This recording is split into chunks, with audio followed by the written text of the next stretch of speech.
અરે મેમન બે હોય યાર હું તવર કરો જવું છે યાર મોડું થઈ ગયું બહુ પાડું જો હવે ટાઈમ લીધા વગર આવતા નહીં ખાધ્યા વગર જવાનું નહીં આવે કશો વાંધો નહીં ડોસીને ઘેર રાખે પણ ફોન કરીને આવવાનું એ ઘેર હોતી નહીં તો જાય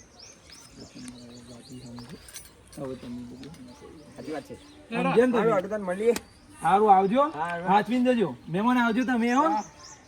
હા યાર સુખી થા ભાઈ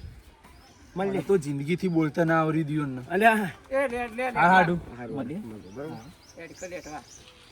તારો બાલ એટો હા હાડું ફોણાન કોક મહેમાન આવજો ફોણાન લઈને આવો ભાઈ હા આવતી વખત ભણાને લઈને આય જો